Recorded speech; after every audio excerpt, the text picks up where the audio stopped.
awet dan masih tetap bertahan di 580 peserta. Alhamdulillah, terima kasih. Baik, untuk sesi selanjutnya, di materi kita kedua kali ini, yang nanti akan disampaikan oleh Ustadz Umar Mita LC, beliau nanti akan membawakan materi tentang saat buah hati tak kunjung hadir. Jadi, sebelum beliau menyampaikan materi, izinkan saya mewakili dari panitia untuk membacakan CV Umar Mifta LC. Beliau lahir di Kudus 14 Mei 78, ayah dari 6 orang anak, Masya Allah. Menamatkan pendidikan di Universitas Islam Muhammadiyah bin Saud Lipia, Jakarta pada tahun 2008. Di tengah kesibukan beliau bersama saudara-saudara beliau dan saudara-saudara dakwah mendirikan Syamila. Ya.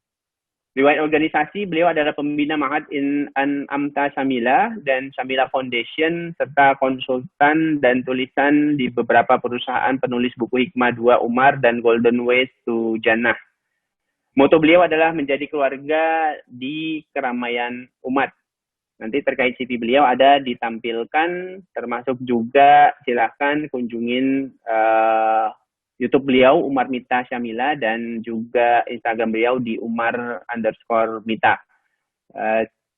Untuk membersihkan waktu kepada Pak Ustadz Umar Mita LC, kami persilahkan.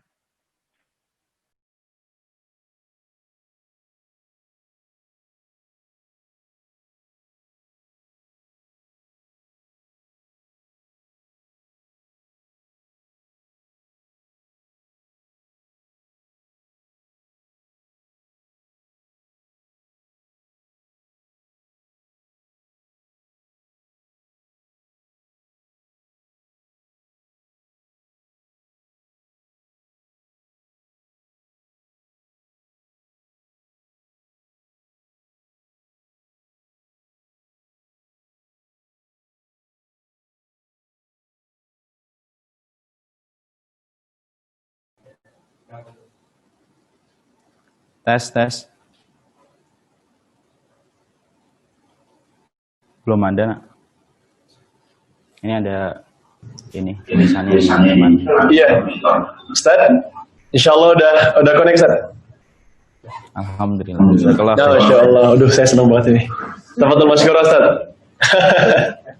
Jazakallah khairan. Semuanya sehat. Alhamdulillah, Ustaz.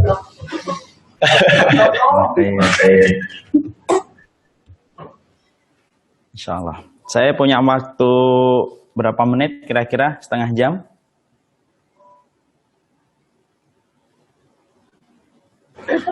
Halo? 10 jam gak ada masalah, Ustaz. Masya Allah. Iya. Tafadhol. 30 menit dari sampai 20 menit. Insya Allah, Ustaz, kita kasih kesempatan tanya jawab sama jamaah, Ustaz. Insya Allah. Ya, tafadhol masykur. Innal hamdalillah wassalatu wassalamu ala Rasulillah wa ala alihi wa sahbihi wa man tabi'ahum bi ihsan ila yaumil qiyamah. Seluruh para panitia yang semoga dirahmati oleh Allah dan setiap peluh keringatnya dan paruhan waktu yang telah diberikan untuk mengadakan acara ini, semoga menjadi anak tangga keberkahan pada dirinya dan pada keluarganya, seluruh para tenaga kesehatan, seluruh jajaran yang telah membantu terselenggaranya acara ini yang tidak mampu saya sebutkan satu persatu. Semoga Allah senantiasa menghangatkan keimanan pada hati dan jiwa kita. Tentunya pertama kali kita senantiasa bersyukur kepada Allah atas apapun yang kita peroleh dan kita dapatkan. Kalaupun kita mendapatkan mendung pada kehidupan kita, maka sesungguhnya musim yang cerah dan musim yang sejuk telah kita lewati lebih banyak daripada mendung yang kita dapatkan.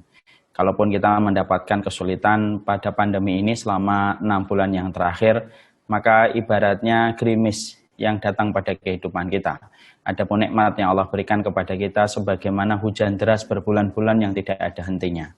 Sesungguhnya ujian itu adalah sojong kuku, adapun nikmat yang Allah berikan kepada kita seluas samudra yang tidak ada tepinya.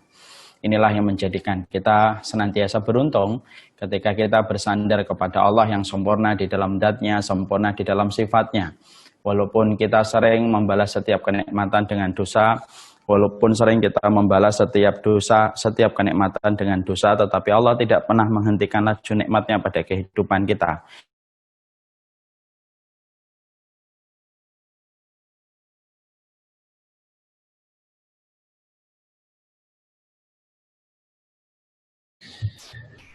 Iya, Masya Allah, kita masih bisa terhubung dengan Ustaz Marmita. Assalamualaikum Ustaz. Qadarullah, mungkin sinyal di lokasi Ustaz. Ya, kita doakan sama-sama ya seluruh jamaah Termeti, dan tentunya ada Dr. Zaidul yang insya Allah mereka adalah orang-orang yang sudah menyampaikan medis dengan bimbingan-bimbingan ayat-ayat Allah dan hadis Rasulullah SAW. Tapi karena ini adalah amanah, makanya saya kemudian akan menyampaikan materi ini, walaupun tentunya materi ini saya nasihatkan untuk diri saya sendiri. Kalaupun bisa bermanfaat bagi yang lainnya, semoga menjadi keberkahan untuk kita semuanya. Ketika kita membicarakan keturunan, saya memiliki sebuah kisah nyata yang saya dapatkan. Ada satu keluarga yang mereka sudah lama tidak mendapatkan keturunan dan mereka pulang pergi ke dokter untuk membantu mereka dalam terapi mendapatkan keturunan. Kita sama-sama tahu bahwasanya keturunan memiliki bayi bagi satu keluarga merupakan impian kecil yang luar biasa. Karena semesta mungil keluarga itu akan beda rasanya ketika ada suara anak kecil yang menangis dan tertawa di antara pasangan yang telah dihalalkan oleh Allah. Mereka bolak-balik ke dokter selama 5 tahun dengan berbagai macam terapi yang terus mereka lakukan dan tentunya dengan biaya yang tidak murah. Sampai pada waktu 5 tahun itu berlalu, kemudian mereka akhirnya berhenti. Sang istri merasa kelelahan, keletihan, lalu akhirnya mengatakan kepada sang suami, silakan sang suami untuk mengambil apa yang dipandang perlu. Tapi sang istri berkata kepada suaminya, saya sudah letih, bukannya saya tidak mau berikhtiar, tapi ikhtiar ini saya sudah anggap cukup, sudah 5 tahun saya melakukan ikhtiar. Akhirnya sang suami memahami kehendak sang istri, kemudian sang suami tidak memaksakan keinginannya, lalu memberikan rileks kepada sang istri untuk memilih apa yang mereka betul-betul sudah pasrah dan tidak sama sekali mengharapkan apapun lagi kecuali itu merupakan bagian dari pertolongan Allah. Ketika mereka sudah pasrah sepasrah-pasrahnya, tiba-tiba tidak percaya sang istri kemudian ternyata hamil dan mendapatkan momongan, habis itu mendapatkan momongan lagi dan terus sampai hari ini. Bahwasanya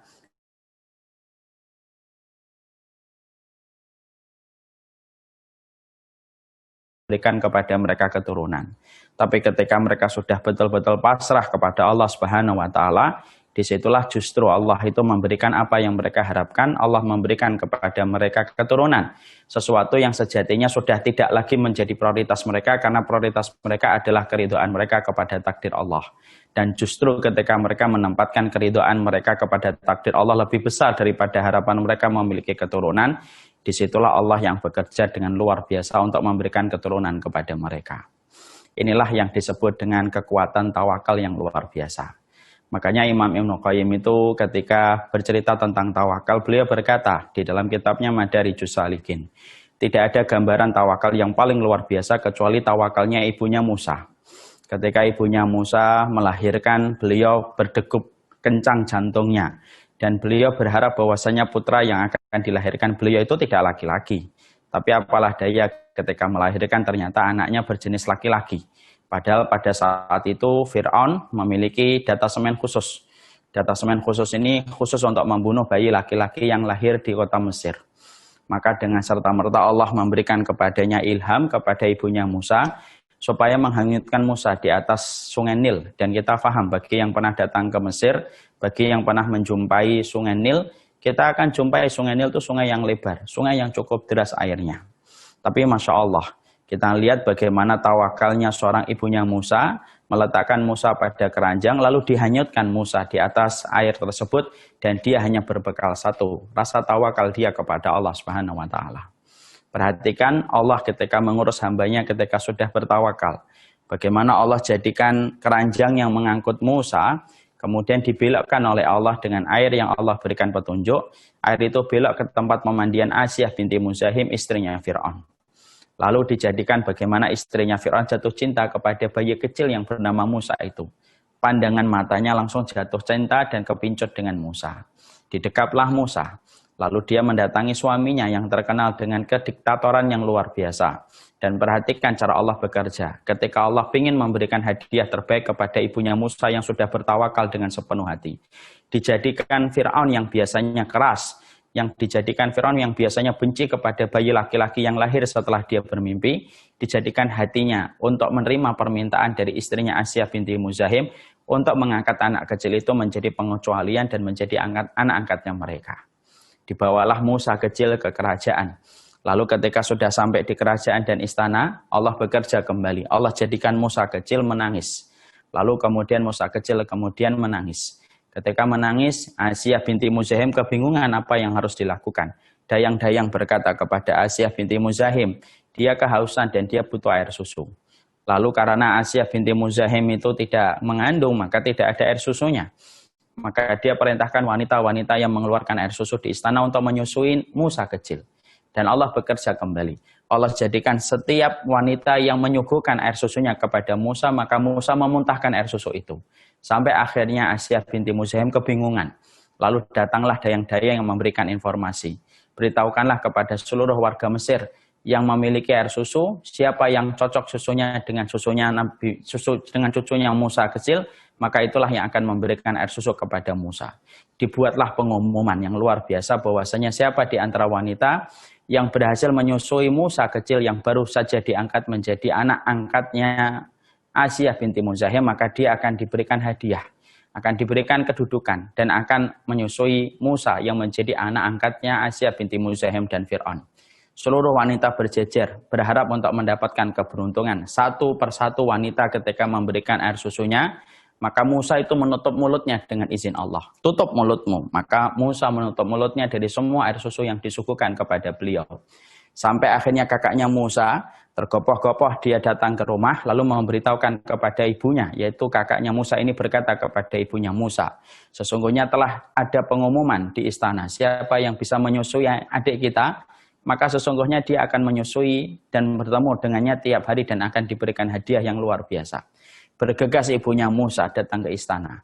Lalu kemudian ikut antri di dalam menyusui Musa kecil yang telah diangkat menjadi anak angkatnya Asiyah binti Muzahim. Dan ternyata apalah yang terjadi. Ketika ibunya Musa akhirnya menggendong kembali Musa yang tadi dihanyutkan di atas sungai Nil. Lalu Allah bekerja kembali. Buka mulutmu Musa. Maka Musa membuka mulutnya dan menyusui kepada ibunya Musa. Dan dikembalikanlah Musa kepada pangkuan ibunya. Dengan cara yang paling lembut tanpa pertumpahan darah, tanpa ada senjata dan tanpa ada tombak ketika Allah sudah menginginkan untuk memberikan hadiah kepada mereka yang bertawakal kepada Allah. Dua kisah ini saya sampaikan kepada antum semuanya untuk menjadi mukadimah yang sangat penting. Bahwasanya terapi untuk mendapatkan keturunan itu bukan hanya bicara tentang masalah kesehatan dan pola makan. Tapi di antara perkara yang sejatinya harus kita lakukan adalah menjaga pola pikir kita supaya pola pikir kita itu tenang. Karena salah satu perkara yang saya tahu ketika salah satu pasangan itu stres sedikit, maka itu akhirnya menggagalkan kandungan untuk mendapatkan buah dan mendapatkan pembuahan. Maka inilah yang menjadikan akhirnya kita mengetahui. Menjaga pola pikir bagi pasangan yang sudah menikah dan belum diberikan keturunan itu sama pentingnya dengan menjaga pola makannya. Karena dua-duanya itu sangat berefektif di dalam memberikan kontribusi supaya pembuahan itu terjadi pada rahim seorang wanita. Makanya inilah yang kita ingin sampaikan, inilah pentingnya bagaimana kita ini sebagai orang-orang yang menjadi hambanya Allah, memahami apa yang sebenarnya harus kita pahami ketika momongan itu tidak kunjung datang pada pernikahan kita. Dan kita tahu betul bahwasanya momongan merupakan sesuatu yang membuat semesta mungil keluarga kita itu akan sangat berbeda nuansanya dan atmosfernya. Tapi bagaimanapun, kita harus tahu bagaimana cara berpikir bagi pasangan yang belum dikaruniai dengan momongan, supaya pola pikirnya tetap tenang, supaya dia tidak terkena frustasi, supaya dia tidak depresi. Karena apalah artinya pola makanan yang kita jaga, tetapi pola pikirnya tidak kita jaga. Frustasi dan depresi pun bisa menyebabkan panasnya air dan menyebabkan gagalnya pembuahan di rahim seorang wanita.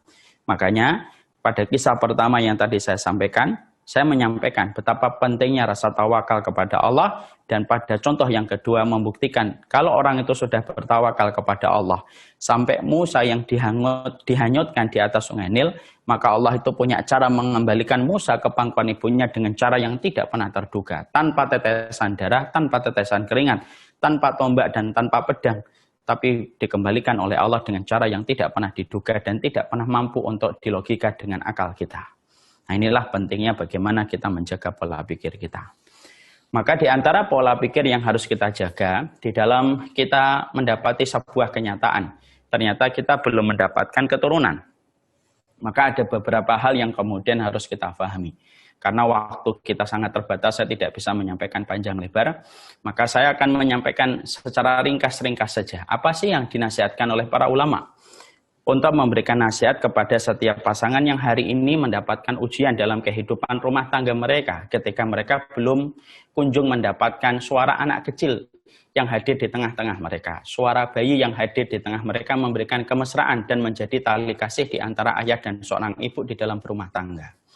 Maka ini perlu untuk kita ketahui supaya setiap poin-poin yang telah dikatakan dan telah disampaikan oleh para ulama bisa melapangkan hati kita, bisa melapangkan jiwa kita. Karena intinya ilmu adalah bagaimana kelapangan hati dan kelapangan jiwa. Kalaulah hati kita sudah dilapangkan oleh Allah, walaupun kita belum mendapatkan keturunan, kelapangan hati sudah menjadi cukup untuk menenangkan hati kita dan memberikan kebahagiaan. Karena kalau boleh saya sederhanakan, orang yang tidak memiliki keturunan itu ada dua. Ada yang tidak memiliki keturunan, hatinya sempit, dan tentunya jiwanya sempit. Akhirnya dia frustasi dan depresi. Karena hatinya terlalu sempit dan tidak bisa memahami fakta ketika dia belum memiliki keturunan. Inilah yang kita khawatirkan. Kalau kita ditakdirkan belum memiliki keturunan, tetapi kita tidak memiliki hati yang lapang, tidak memiliki hati yang luas. Akhirnya hati yang sempit dan jiwa yang sempit ketika memahami fakta dia belum diberikan keturunan, maka semakin tertekan hidupnya. Dan yang kita khawatirkan akan menyalahkan banyak keadaan. Pola pikirnya menjadi pola pikir yang tertekan dan semakin sulit dia akan mendapatkan keturunan ketika dia sudah menyalahkan banyak keadaan. Ada yang kedua, ada hati yang mereka itu mudah untuk menerima ada hati yang lebih lapang daripada ujian yang Allah berikan kepada mereka ketika mereka belum mendapatkan keturunan. Sehingga ketika mereka hatinya lapang, jiwanya lapang, walaupun mereka belum mendapatkan keturunan, ujian itu terasa sangat ringan dibandingkan lapangnya hati yang mereka miliki. Dan itulah yang kita inginkan. Kita ingin lapangnya hati kita.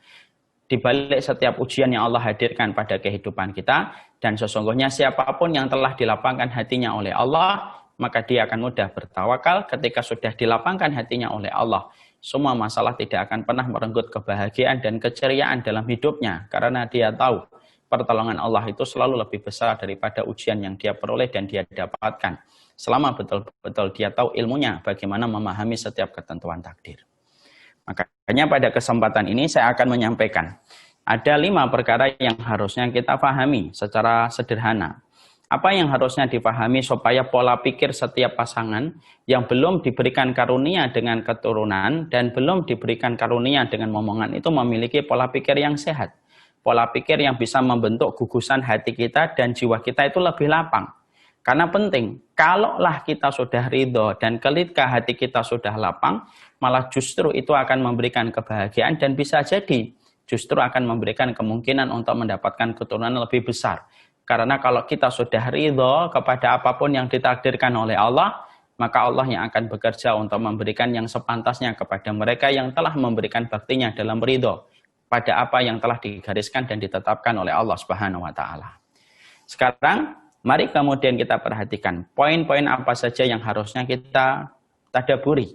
Karena saya juga dulunya termasuk salah satu orang yang cukup lama mendapatkan keturunan sampai akhirnya Allah memberikan keturunan kepada saya pada kesempatan hari ini. Sekarang sudah 6 di antara 12 anak yang memang saya rencanakan, semoga Allah memberikan kemudahan. Tapi saya pernah melewati bagaimana lamanya untuk mendapatkan keturunan. Sekarang mari kita lihat, apa sih yang kita harus perhatikan kalau kita menjadi bagian dari orang yang memerankan sebuah peran dalam sebuah keluarga yang belum diberikan keturunan. Yang pertama, pelakon kehidupan itu berbanding lurus dengan memahami panggung kehidupan. Jadi Ini secara umum. Secara umum itu manusia harus paham terhadap kaidah ini. Bahwasanya setiap manusia itu harus memahami karakter kehidupan di dunia. Supaya tidak ada lagi frustasi dan tidak ada lagi depresi kalau setiap orang itu paham karakter di dunia yang kita tinggal di dalamnya. Kenapa banyak orang itu frustasi? Karena ekspektasi yang dia miliki tidak sebanding dan tidak berbanding lurus dengan kenyataan hidup yang sejatinya banyak menawarkan kesulitan dan ujian. Makanya setiap pelakon kehidupan kita semuanya, baik yang sudah punya anak ataupun yang belum diberikan keturunan, seharusnya kita ini paham alur kehidupan kita di dunia itu semacam apa. Kalau kita paham bagaimana kehidupan ini alur ceritanya dan jalur ceritanya yang ditetapkan oleh Allah, bahwasanya di setiap halaman dan setiap episode kehidupan di dunia ini banyak ujiannya, maka itu yang akan membentuk bagaimana diri kita tetap ridho apapun yang Allah berikan, karena kita tahu memang alur kehidupan kita tidak pernah lepas dari ujian yang Allah berikan. Karena itu sejatinya bergandengan antara kehidupan dunia dan ujian. Makanya Allah menyampaikan di dalam surat Al-Balad ayat yang keempat, laqad khalaqnal insana fi kabad. Sesungguhnya kami telah menciptakan manusia berada dalam susah payah. Imam Ibnu Katsir ketika beliau menafsirkan tentang ayat ini, maka Imam Ibnu Katsir itu berkata, sesungguhnya manusia itu akan melewati kegetiran hidup dan kepahitan, manusia itu akan melewati kepahitan hidup dan kegetiran urusan akhirat. Dan sejatinya inilah yang kemudian akan didapatkan oleh manusia. Manusia itu pasti akan mendapatkan ujian. Manusia itu pasti sejatinya akan mendapatkan kepahitan hidup. Dan kepahitan hidup itu pasti mereka akan cicipi pada kehidupan di dunia. Cuma bungkusnya itu beda-beda, tetapi intinya itu sama. Sesuatu yang membuat kita terasa pahit dan sesuatu yang membuat kita getir dalam kehidupan kita. Makanya kita jumpai beberapa ulama lalu kemudian menyampaikan kepada kita, sesungguhnya manusia ketika dia menjadi pelakon kehidupan itu tidak pernah lepas dari 4 fitnah yang pasti dia akan jumpai pada teras kehidupannya. Yang mana kalau dia menjadi seorang manusia, pasti dia akan menemukan 4 fitnah ini. Dimanapun dia berada, kaya ataupun miskin. Maka sejatinya dia pasti akan menemukan 4 fitnah yang pasti dia jumpai dalam kehidupannya. Karena episode kehidupan tidak pernah lepas dari fitnah-fitnah yang sudah Allah siapkan dalam kehidupan di dunia. Apa fitnah yang sejatinya pasti kita temui? Apa fitnah yang sejatinya kita temukan pada kehidupan kita? Maka ada 4. Yang pertama, fitnah pada dirinya. Ya, kita menemukan fitnah kepada diri kita itu artinya Masya Allah. Artinya adalah kita mendapati fitnah itu bisa jadi kesehatan, bisa jadi kemudian rahimnya panas, bisa jadi airnya tidak bisa membentuk janin, ataupun sederet hal-hal yang menjadi fitnah pada kehidupan diri kita. Ada orang yang gampang sakit, orang yang gampang rapuh, itu termasuk fitnah pada dirinya. Dan ini termasuk salah satu fitrah yang Allah berikan pada kehidupan kita. Ini sesuatu yang tidak bisa kita tampik. Karena sesungguhnya dunia itu tidak bertiup sesuai dengan kehendak kita. Yang meniupkan angin pada kehidupan kita itu Allah. Dan kita ini hanyalah hamba dan budak dari apa yang Allah gariskan pada kehidupan kita. Makanya orang itu akan mendapatkan fitnah pada dirinya. Dan kita tidak bisa bertanya kenapa. Kenapa ya Allah? Tidak bisa kita berkata begitu. Karena apa? La yus'alu amma yaf'alu wa hum yus'alun. Karena sesungguhnya Allah tidak pernah ditanya tentang apa yang Allah yang lakukan dan kitalah yang akan ditanya oleh Allah. Dan tetapi semua manusia itu pasti akan mendapatkan fitnah pada dirinya. Yang kedua, dia pasti akan mendapatkan fitnah pada keluarganya.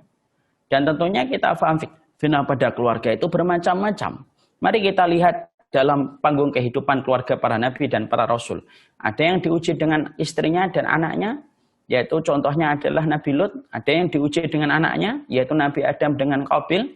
Ada yang diuji dengan istrinya, yaitu adalah Nabi Lut. Ada yang diuji dengan anaknya, Nabi Nuh. Ada yang diuji dengan bapaknya atau pamannya Ibrahim. Ada yang diuji dengan suaminya, yaitu adalah Asyad dengan Fir'aun. Ada pula yang diuji dengan keluarga besarnya, yaitu Maryam bintu Imran. Ada pula yang diuji dengan paman-pamannya, yaitu adalah Rasulullah. Coba kita lihat. Keluarga para nabi dan para rasul pun mendapatkan ujian melalui keluarga-keluarga mereka. Padahal kalau kita ngikutin logika dan rasionalitas kita, harusnya kehidupan keluarganya para nabi itu kehidupannya ideal. Harusnya bapaknya beriman, ibunya beriman, pamannya beriman, anaknya beriman, istrinya beriman. Karena mereka kehidupannya adalah kehidupan para rasul. Mereka itu sejatinya role model bagi kehidupan orang yang beriman. Tapi kenapa Allah berikan contoh kepada kita bahwasanya kehidupan para nabi pun mereka mendapatkan ujian pada keluarganya. Imam Qurtubi mengatakan kepada kita, kalau nabiku dan rasulku aja diuji dengan keluarga terdekat mereka, dan itu merupakan bagian dari konsekuensi hidup, apalagi kita bukan nabi, bukan rasul. Pastinya kita juga akan mendapatkan ujian dari keluarga. Ada yang diuji dengan anak. Berapa banyak keluarga yang mereka diuji dengan anaknya? Saya baru beberapa pekan yang lalu, ada seorang ibu-ibu cerita nangis-nangis hampir pingsan. Dia bercerita anaknya baru saja murtad. Padahal ibunya adalah orang yang taat mengaji. Padahal bapaknya adalah orang yang rajin. Kemudian tampak soleh dalam dohirnya. Tapi anaknya tiba-tiba hilang, tiba-tiba kemudian murtad berganti dengan agama yang lainnya.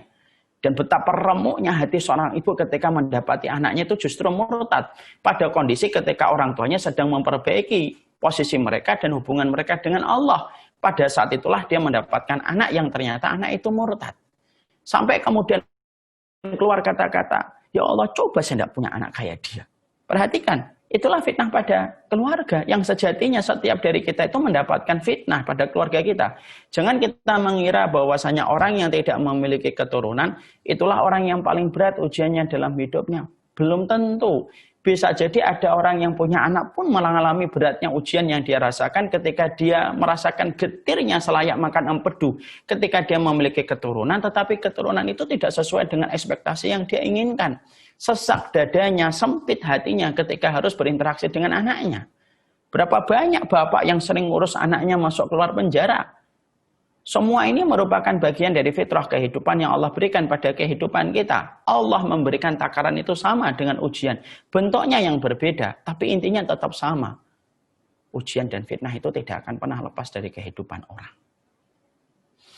Kemudian kita juga mendapati fitnah yang ketiga, yaitu fitnah kehormatan. Bagaimana kita kemudian mendapati orang benci sama kita, padahal kita tidak ngusik dia, tidak mengganggu dia, itu termasuk fitnah pada kehormatan. Dan kita juga mendapatkan fitnah, Masya Allah, pada harta kita. Berapa banyak yang akhirnya mereka kesulitan mendapatkan harta. Dan ini merupakan perkara yang harus dipahami setiap pelakon. Baik dia berkeluarga ketika sudah punya keturunan, ataupun dia belum punya keturunan. Kenapa? Kalau kita tidak memahami poin yang pertama, maka inilah yang akan menjadikan seseorang itu akan terasa sesak dadanya ketika dia merasa bahwasanya hidup ini tidak sesuai dengan apa yang dia inginkan. Bukan begitu. Hidup itu pasti diuji. Antara dirimu dengan orang lain itu pasti ujiannya itu sama. Cuma bentuknya aja yang berbeda. Dan itulah sejatinya yang kita harus paham. Coba dibandingkan. Mungkin hari ini di antara 500 tadi yang disebutkan bahwasanya Masya Allah mereka dalam kondisi belum mendapatkan keturunan. Mungkin sedih, mungkin sangat mengharapkan suara bayi hadir di tengah-tengah mereka. Tapi bukankah di sisi yang lainnya kita menjumpai ada seorang ibu yang sangat remuk hatinya dengan kehadiran sang anak ketika murtad dan pernah berkata, coba seandainya saya tidak punya anak kayak dia. Dan disitulah kemudian kita mendapati, itulah sejatinya yang harus kita mengerti. Supaya kemudian kita harus seimbang ketika memikirkan sesuatu, supaya jangan pernah merasa bahwasanya, oh, ujian itu objeknya hanya kita. Setiap manusia itu menjadi objek dari ujian. Semuanya akan mendapatkan ujian. Yang membedakan cuma satu, bentuknya yang berbeda-beda. Ada yang memiliki keturunan, tetapi suaminya berzina kepada setiap wanita. Ada yang mendapatkan keturunan, tetapi istrinya serong dan selingkuh dengan laki-laki lain. Semua itu merupakan bentuk ujian yang Allah titipkan kepada setiap orang. Dan ketika kita memahami ini, akhirnya kita mampu menarik nafas untuk mengatur pola pikir kita supaya tetap dalam kondisi yang baik. Bukan hanya engkau yang diuji. Ketika sepinya rumahmu, dengan tidak adanya suara anak-anak di tengah keramaian rumah kecilmu. Tapi banyak orang yang diuji dengan ujian-ujian yang mungkin lebih berat. Tapi bentuknya berbeda. Tapi mereka tetap mampu bersabar kepada Allah. Kalau ada banyak orang yang diuji dengan ujian yang lebih berat daripada kita dan mampu tersenyum, lalu alasan apa kita tidak tersenyum menghadapi apa yang kita rasakan? Padahal ribuan orang diuji dengan yang lebih berat, tetapi tidak pernah kehilangan rasa cinta mereka kepada Allah.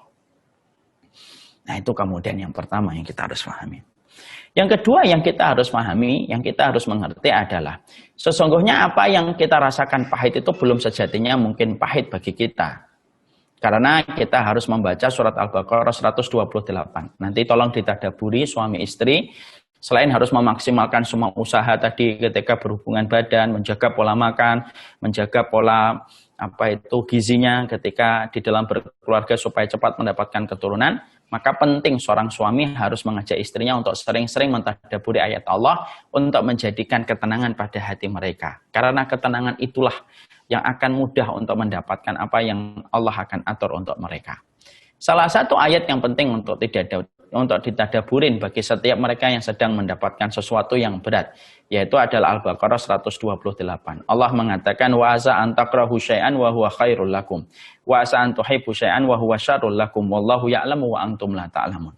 Allah berfirman pada ayat ini, bisa jadi kamu itu membenci sesuatu, bisa jadi yang kamu benci itu baik untukmu, dan bisa jadi kamu itu membenci sesuatu padahal itu adalah baik untukmu. Allah tahu dan kalian itu tidak tahu. Disinilah kita harus memahami apa yang getir pada kehidupan kita hari ini itu belum tentu sejatinya getir di masa mendatang. Bisa jadi apa yang kita rasakan ini pahit hari ini, di masa mendatang itu akan mendapatkan kebaikan-kebaikan yang kita akan petik. Maaf ya, berapa banyak makanan pahit yang kita hari ini cicipi, tapi berujung pada kebaikan dan kesehatan kita di masa tua. Ketika kita tidak terlalu banyak memforsir keinginan makan kita pada sesuatu yang tidak sehat. Berapa banyak makanan yang tidak sehat gitu ya. Misalkan makan tempe mentah dicampur dengan kurma, pola sarapan menurut Ustaz Zaidul Akbar. Itu kadang-kadang nggak terlalu lezat dibandingkan bakwan yang gurih. Tapi bisa jadi apa yang tidak lezat itu membawa kebaikan untuk kesehatan kita di masa tua. Dan berapa banyak makanan-makanan yang gurih, makanan yang sehat, makanan yang gurih, makanan yang manis, makanan yang dingin, yang disukai oleh lidah kita, tapi justru tidak membawa kesehatan kepada kita di masa tua. Sama pula, bisa jadi kemudian ketika kita mendapati hari ini belum ada sesuatu yang dititipkan oleh Allah kepada rahimmu, ketika Allah belum memberikan kepercayaan kepada dirimu untuk mendapatkan keturunan, bisa jadi di situ ada kebaikan yang Allah berikan kepadamu di masa mendatang. Kita hanya diperintahkan oleh Allah untuk menunggu dengan sabar di ruang tunggu ketika kita mendapatkan lintasan takdir yang Allah berikan pada kehidupan kita. Kenapa? Lintasan takdir yang Allah berikan kepada kita itu tidak pernah salah. Karena pilihan Allah itu selalu lebih baik daripada pilihan manusia. Kata Ali bin Abi Thalib, pilihan Allah itu, Masya Allah, pilihan manusia itu terkadang salah. Berapa banyak kita beli handphone, kita beli rumah, tapi ternyata kita menyesal. Berapa banyak kita beli mobil, beli baju, ternyata kita menyesal. Tapi pilihan Allah itu pilihan yang tidak pernah salah, kata Ali bin Abi Thalib. Sebagaimana takdirnya Allah itu tidak pernah salah, takdirnya Allah itu juga tidak pernah zalim pada kehidupan manusia. Takdirnya Allah itu tidak pernah zalim pada kehidupan manusia. Makanya ketika kita mendapati hari ini kita punya keturunan, pahami. Apa yang baik itu belum tentu baik di masa mendatang. Apa yang kita pandang belum tentu baik, bisa jadi baik untuk kita di masa mendatang. Yang Allah perintahkan bagi kita itu cuma satu, bersabarlah di ruang tunggu sampai Allah itu akan memberikan kepada kita kebaikan dari apapun ketika kita menerima takdir Allah dengan keridhaan Allah Subhanahu wa taala. Maka inilah sejatinya harus difahami. Makanya fihi khair, katakan setiap sesuatu itu ada kebaikannya. Setiap sesuatu kebaikannya. Saya akan sampaikan sebuah kisah nyata yang ada di dalam kitab. Mungkin kisah ini sudah sering saya ulang-ulang, tapi sangat layak untuk tetap saya ulang kembali untuk mengambil pelajaran. Ada satu raja yang sedang mengupas mangga, lalu kemudian jarinya itu hampir putus kena pisau. Lalu dia kesakitan. Ada Perdana Menteri yang solih dan berkata, fihi khair. Di situ ada kebaikannya. Sang raja marah. Kamu itu, jempolku mau putus, kamu mengatakan ada kebaikannya. Murka sang raja dipecat, Perdana Menterinya dijebloskan ke penjara. Maka sang raja kesakitan, diobati oleh tabib kerajaan sampai beberapa hari agak membaik. Kemudian sang raja itu punya kebiasaan untuk berburu. Dia berburu bersama dengan beberapa tentaranya dan tidak terlalu banyak. Asiknya berburu tidak sadar keluar dari batasan kerajaan. Singkat ceritanya ditangkap sama sebuah suku yang masih animisme, menyembah kepada patung dan memberikan tumbal kepada dewa-dewa sesembahan mereka. Semua tentaranya dibunuh, yang disisakan satu sang raja. Kenapa disisakan? Karena pakaiannya paling bagus, paling terawat, paling mulus fisiknya. Dan tidaklah dia menyisakan sang raja kecuali ingin jadikan tumbal. Kemudian diseretlah sang raja dibawa ke tengah-tengah pemukiman mereka di antara suku-suku animisme ini. Sudah mau dijadikan tumbal, menunggu satu. Sang dukun untuk datang memeriksa tumbal yang akan mereka persembahkan untuk raja mereka. Ketika sang dukun itu datang, diperiksa itu kemudian sang raja dari ujung rambutnya sampai jempolnya, kakinya. Lalu kemudian sang dukun tertarik melihat bagaimana jempol tangannya terbungkus dengan kain. Dibukalah itu, diuraikan kain itu, dilihatlah bagaimana jempolnya itu hampir putus, terluka, masih kelihatan basah lukanya. Sang dukun berkata, ini tidak layak dijadikan tumbal, bebasin ini. Mana bisa kita menyerahkan tumbal kepada dewa kita dalam kondisi cacat tumbal yang kita berikan. Nanti dewa kita marah. Dilepaskanlah sang raja. Bergegas sang raja itu pulang, langsung menuju ke penjara Perdana Menteri, membebaskan Perdana Menterinya dan berkata, betul katamu, fihi khair. Hampir putusnya jempol saya itu ada kebaikan. Terima kasih ya. Aku kembalikan kamu menjadi Perdana Menteri kembali dan maafkan kesalahanku. Maka kemudian Perdana Menterinya tersenyum dan berkata, tidak apa-apa wahai sang raja. Kamu mau menjarakan aku pun fihi khair. Kamu mau menjarakan aku pun ada kebaikannya. Lalu sang raja kaget lagi. Loh, kalau jempol tanganku yang mau putus betul ada kebaikannya. Kalau aku jebloskan kamu ke penjara itu apa kebaikannya? Kok kamu membuat saya penasaran lagi? Perdana Menterinya lalu berkata, loh betul. Kalau kamu tidak menjebloskan saya ke penjara, pasti kamu akan mengajak saya berburu. Dan ketika kamu kemudian tidak layak dijadikan tumbal, pasti jatuh pilihannya kepada saya. Karena pakaianmu yang paling mirip dengan pakaianmu, pakaian saya. Yang paling mirip fisikmu, fisiknya saya. Tapi karena jebloskan kamu ke penjara saya ini, akhirnya saya tidak mengikuti kamu untuk berburu dan saya selamat dari suku tersebut ketika mereka memberikan tumbal. Disitulah para ulama terdahulu sering berkata, kalau ada sesuatu kejadian yang menurut kita itu tidak sesuai dengan ekspektasi kita, katakan kepada takdir itu, fihi khair, ini pasti ada kebaikannya. Kalau tiba-tiba mobil kita kesempret, fihi khair. Kalau tiba-tiba kemudian rumah kita tidak sesuai dengan harapan kita, fihi khair. Kalau tiba-tiba kita menikah sudah 3 tahun, 4 tahun, suara anak kecil yang kita harapkan tidak kunjung datang, fihi khair. Kenapa? Karena takdir Allah itu tidak pernah salah. Kalau takdir Allah itu salah, lalu kepada siapa kita akan menyembah kalau Allah itu salah? Padahal Allah tidak pernah salah. Ini harga pokok dan harga mati yang tidak boleh ditawar. Allah itu tidak pernah salah. Dan pilihan Allah itu selalu lebih baik daripada pilihan kita. Nah, disitulah kita harus mulai berkata. Kalau tiba-tiba ada seorang ibu-ibu di sini, ditanya sama tetangganya, sudah nikah 5 tahun kok belum dapat keturunan ya? Katakan kepadanya, nggak apa-apa bu, fihi khair. Ajarkan dia kalimat yang baik. Apa itu fihi khair? Fihi khair itu semua pasti ada kebaikannya. Fihi khair. Kalau tiba-tiba istri nangis itu, sang suami mendapati istrinya nangis. Maaf bapak-bapak harus mengerti. Ketahanan mental seorang wanita dengan ketahanan mental seorang laki-laki ketika belum mendapatkan keturunan. Laki-laki lebih kuat, perempuan itu lebih rapuh karena didominasi dengan perasaannya yang besar. Logikanya kemudian kecil. Kalau laki-laki logikanya panjang, perasaannya kecil. Maka disitulah kita harus betul-betul berusaha untuk menjadi perisai hidup bagi istri kita. Kita peluk dan kita katakan, tidak apa-apa. Saya menikahi kamu kalau belum mendapatkan keturunan. Fihi khair. Karena kita tahu keturunan itu bukan masalah kamu. Itu semua Allah yang menentukan. Kata-katanya singkat. Fihi khair. Tapi di situ ada banyak hal yang luar biasa kalau kita pahami dengan ilmu. Kemudian yang ketiga. Yang kita harus mengerti adalah sejatinya gelap kita tentang satu manfaat di masa mendatang karena tugas kita hanya mendekat kepadanya. Allah mengatakan di dalam surat An-Nisa ayat yang ke-11, aba'ukum wa abna'ukum la tadruna ayyuhum aqrabu lakum naf'a. Di antara anak-anakmu, orang tuamu, kamu tidak mengetahui siapa di antara mereka yang lebih dekat manfaatnya kepada dirimu.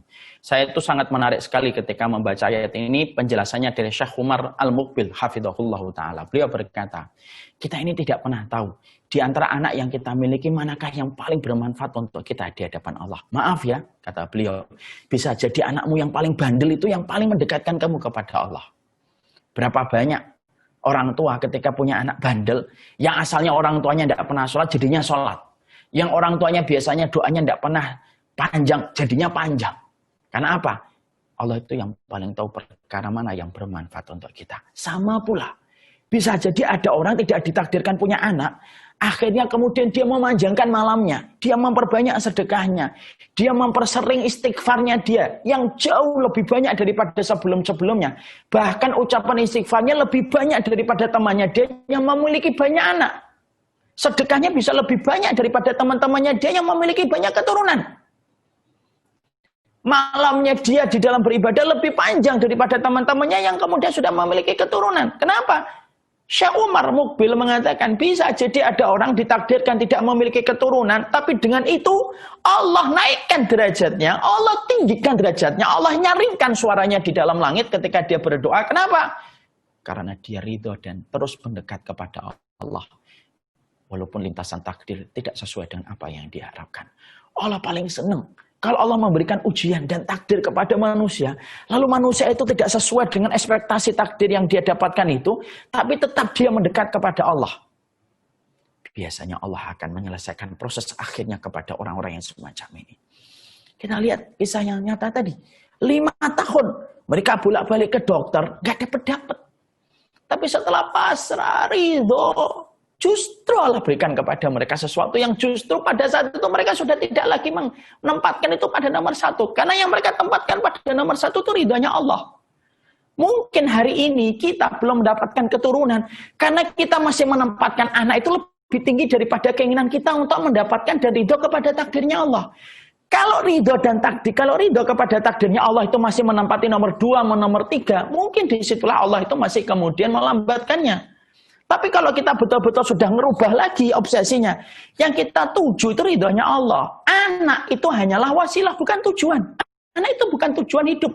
Anak itu merupakan anak tangga untuk menambah ketaatan kita kepada Allah. Makanya kalau ada orang yang mungkin sudah menempatkan yang pertama itu ridhonya Allah, ridho kepada takdirnya Allah, itu nomor pertama, memiliki anak nomor 2 atau memiliki keturunan nomor 3 setelah dia berupaya untuk mendapatkan ridhonya Allah dan tawakal kepada Allah, mungkin di situ Allah akan mengatur untuk memberikan proses sisanya dengan hal yang terbaik. Makanya maaf, kalau ada di antara kita, atau di antara banyak orang, kok masih menempatkan anak itu nomor 1 dibandingkan ridho kepada takdirnya Allah. Ini salah ini dalam akidah ini. Ini salah dalam akidah.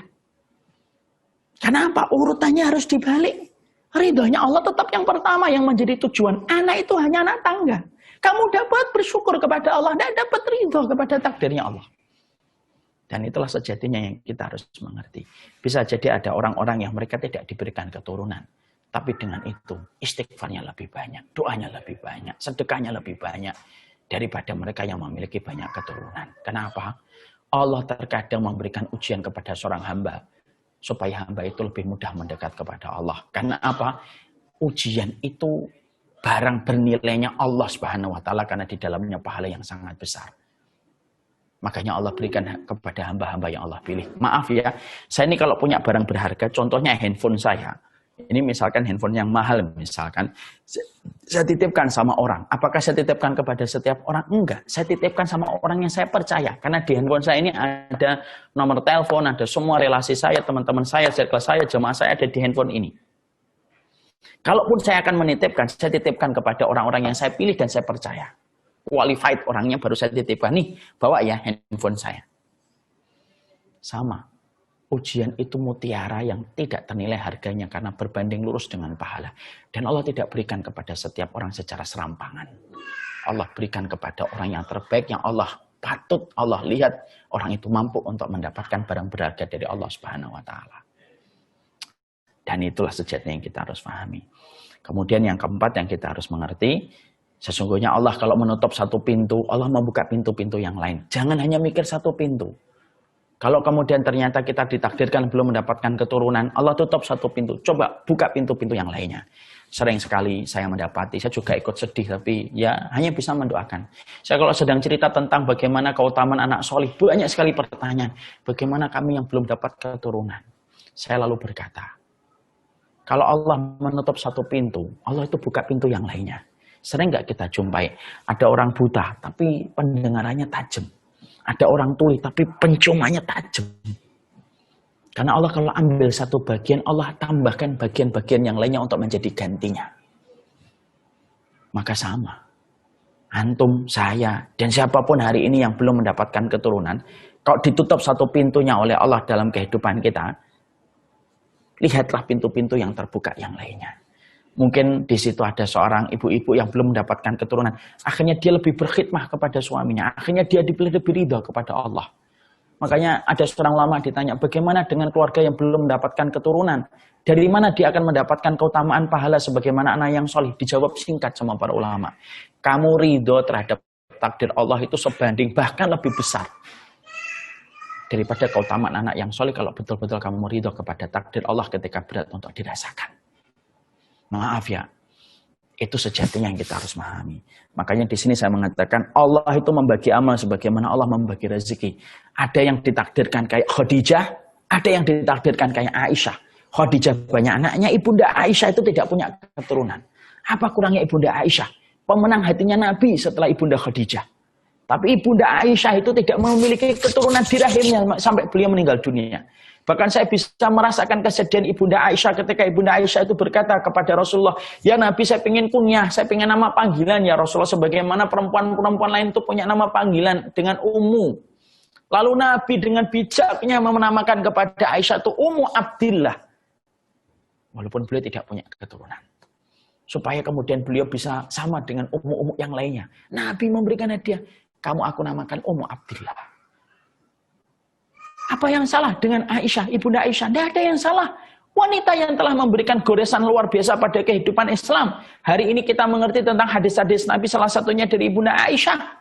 Namanya disucikan oleh Allah di dalam surat An-Nur ketika dituduh berzina. Yang mensucikan Allah, yang menjadi pembelanya itu Allah Subhanahu wa Ta'ala. Tidak ada yang kurang dari ibunda Aisyah. Tapi ibunda Aisyah tidak ditakdirkan sebagaimana ibunda Khadijah. Allah bagi-bagi peranannya. Jadi kalau ada seorang wanita, ada seorang ayah, ada seorang bapak yang tidak ditakdirkan punya keturunan, mungkin Allah mudahkan kamu dalam perkara-perkara yang lainnya. Tangkap apa kemudian yang Allah berikan kepada dirimu. Buka apa yang Allah bukakan pintunya kepada diri kita. Karena di situ pasti ada kebaikan. Kemudian yang kelima, ketuklah pintu hikmah.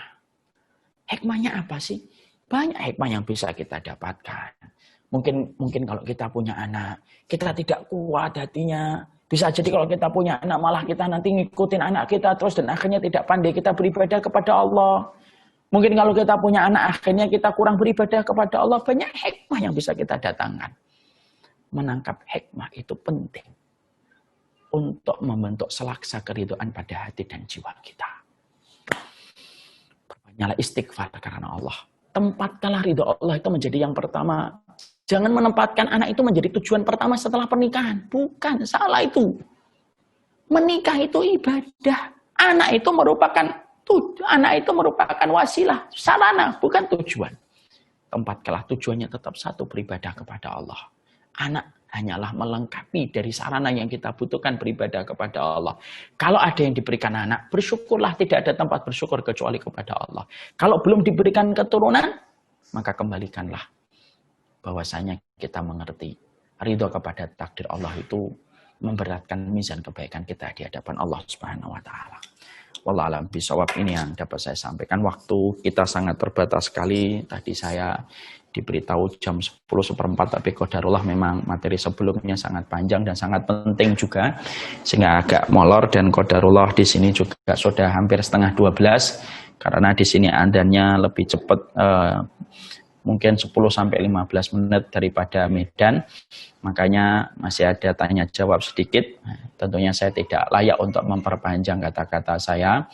Di balik setiap masukan yang sudah diberikan para dokter hari ini, semoga Allah memberikan keberkahan kepada para dokter yang mereka bukan hanya paham tentang medis, tapi memahami tentang ayat-ayat Allah. Semoga mereka terus menjadi lentera bagi kehidupan umat yang sangat membutuhkan kesehatan sesuai dengan sunnah yang diajarkan oleh Rasulullah Shallallahu Alaihi Wasallam. Barakallahu fikum. Semoga Allah memberkahi semua peserta yang ada pada kesempatan hari ini. Semoga tetap yakin kepada takdirnya Allah. Kalau nanti ada yang diberikan keturunan setelah ini, tidak ada tempat untuk memuji kecuali kepada Allah. Kalau ada yang belum juga diberikan keturunan, berarti beruntunglah. Mungkin Allah menggariskan episode kehidupanmu sebagaimana kehidupan ibunda Aisyah, dengan berbagai macam ujian yang beliau dapatkan dan beliau rasakan. Wallahu a'lam bishawab. Semoga Allah memberikan keberkahan untuk kita semuanya. Sekali lagi saya menyampaikan, anak itu bukan tujuan. Anak itu adalah sarana untuk menambah kedekatan kepada Allah. Kalaupun kita tidak dapatkan, ada sarana yang juga sama. Ridhoi kepada takdirnya Allah, karena ridhonya Allah itu tidak pernah salah. Dan pilihan Allah itu selalu lebih baik daripada pilihanku dan pilihanmu. Wassallallahu ala nabiyina Muhammad walhamdulillahirabbil alamin. Waalaikumsalam warahmatullahi wabarakatuh. Alhamdulillah banyak ilmu baru Pak Ustadz. Ya, baik dari seluruh peserta di via chat kita juga menyampaikan hal yang sama. Barakallahu fiik Ustadz. Terima kasih untuk semua materi ilmu yang sudah disampaikan. Dan alhamdulillah, Masya Allah, panitia juga mendapatkan. Terima kasih karena telah menghadirkan guru-guru yang Masya Allah, jazakumullah khairan katsirah. Untuk sesi selanjutnya mohon waktu Pak Ustadz Umar Miftah LC. Ada 3 penanya yang bertanya, mohon berkenan untuk menjawab. Mohon izin kami bacakan. Pertama ada pertanyaan dari Ibu Yanti Mayasari di Jakarta. Assalamualaikum warahmatullahi wabarakatuh. Bertanya pada Pak Ustadz Umar Miftah. Ustadz, berapa lama melewati fase ikhtiar, menunggu buah hati hingga proses atau hikmah apa yang didapat? Berapa lama melewati fase ikhtiar, menunggu buah hati hingga proses atau hikmah apa yang didapat? Itu yang pertama. Kemudian penanya yang kedua, ada 2 pertanyaan.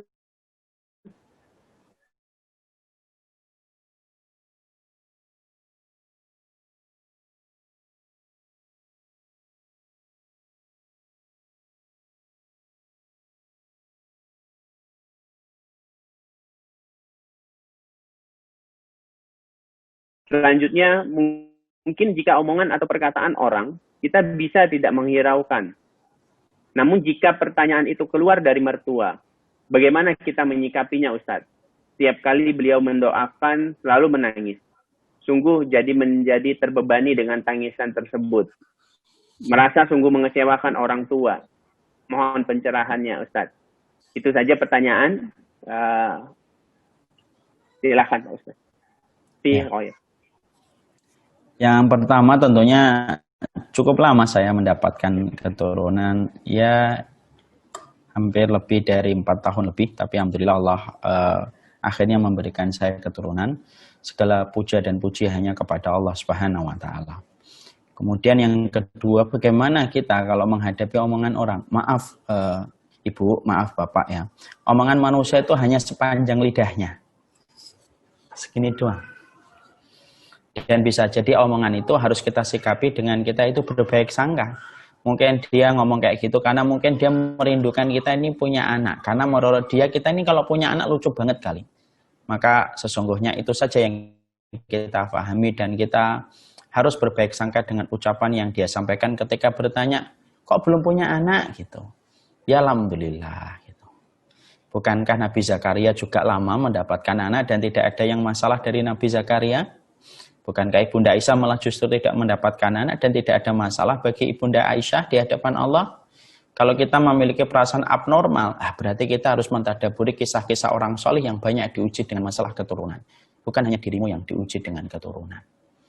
Banyak orang yang bertebaran di atas muka bumi ini yang kesolihannya luar biasa pun mendapatkan ujian yang sama dengan keturunan. Kalau kita menghadapi mertua kita yang meneteskan air mata, jangan itu menjadi beban. Tapi jadikanlah itu menjadi bagian dari husnudon dan ikhtiar. Peluk mertuanya, dekap dengan baik, katakan bahwasanya jazakumullah khair sudah didoakan Bu, dan semoga doanya Ibu membuka pintu langit. Lebih baik mengolah apa yang kita dapatkan menjadi sesuatu yang baik, itu kan lebih baik. Bukankah sampah itu kalau kita punya ilmunya bisa dirubah menjadi barang yang bermanfaat dan dijual kembali, padahal itu sampah. Di Bekasi sini itu ada Bantar Gebang. Ada banyak orang yang hari ini tuh sukses kaya raya dengan mengelola bisnis sampah. Ternyata sampah itu kalau punya ilmunya, itu bisa diolah menjadi sesuatu yang bermanfaat. Kalau sampah saja bisa diolah menjadi sesuatu yang bermanfaat, omongan orang yang mengatakan kapan punya anak, semoga punya anak, saya yakin itu tidak lebih rendah daripada sampah. Itu ucapan yang menurut saya secara dohirnya baik. Kalau olah saja. Jadikan kita punya alat untuk mengelola setiap apa yang kita dapatkan untuk menjadi kebaikan untuk kita. Kalaupun terasa sesek dadanya, pahami satu. Omongan manusia itu hanya sepanjang lidahnya. Sudah cukup. Orang yang bahagia itu orang yang mereka tidak mengharapkan apa yang dikatakan manusia. Tapi dia mengharapkan bagaimana posisi dia di hadapan Allah. Itu lebih penting dan tentunya itu lebih baik untuk menyibukkan kita di dalam kebaikan. Wallahu a'lam bishawab.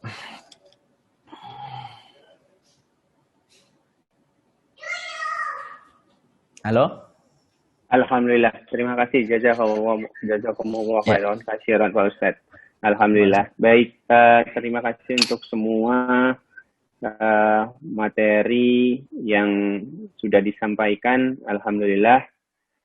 Untuk mempersingkat waktu, kita ada kuis yang nanti akan dipandu oleh MC. Karena waktu kita terbatas juga dan mendekati waktu zuhur agar kita tidak tertinggal untuk sholat di awal waktu.